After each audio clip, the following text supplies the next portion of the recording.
That fateful evening, the people of Guru were gathered in King Iziga's palace. The celebration had begun with dancing performances, drummers, and song presentations honoring Ucheju's bravery. The king had asked his palace guards to join in the celebrations, but admonished them to remain alert. The celebrations had gone on for a while before Princess Aloma stepped in and began speaking to the people, praising them for their support. She thanked the people of Guru, the priest, the king's cabinet, and every hunter, with special thanks to Ucheju, who had not yet arrived.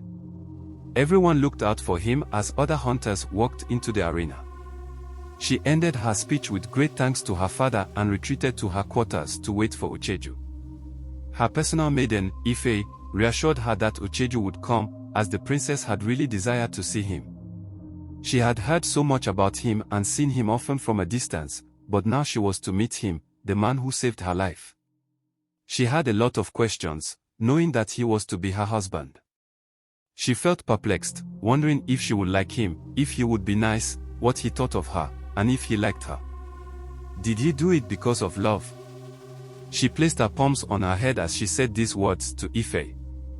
Ife reassured her that it would be fine, telling her, "You are the princess of Guru Kingdom, the first daughter of King Iziga VI.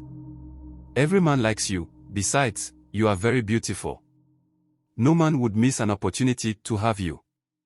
The princess responded well, saying, "I know that, but I want a marriage born out of love. I have always wanted that."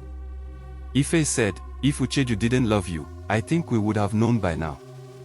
He would have rejected the offer. We are here today because clearly, he didn't reject the offer. Who will?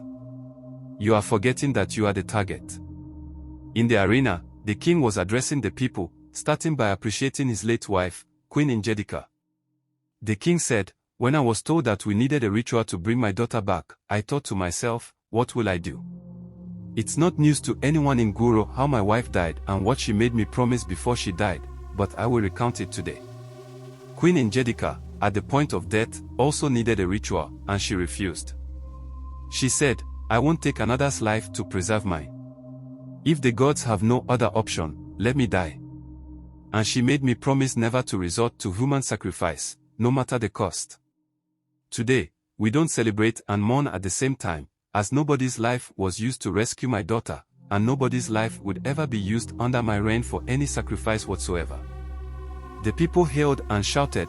Then he went on to say, "I greatly appreciate the effort of every hunter and the priest and my cabinet, for the support and effort put together. But I want to specially appreciate the Itoa for 7 consecutive years, the voice of the jungle, a son of the forest, our very own Ucheju Ajoki." Then, the whole crowd began shouting and singing as Ucheju stepped in, wearing an attire made of crocodile skin. He held his head high as he walked stylishly past the crowd of people to greet the king. With the noise going on outside, Princess Aloma was sure Ucheju had arrived. She quickly arranged her clothes and went to the mirror as Ife walked behind her.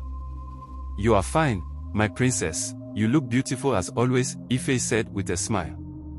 "He would be here any moment now. Let's just wait a little more."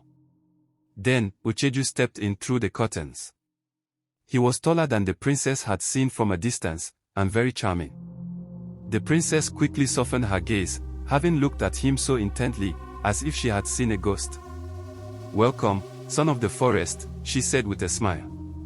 Ucheju, bowing down, replied, "Thank you, my princess, for having me." She then motioned to him to sit. "I have a lot of questions for you," Ucheju replied. "I will be honored to answer."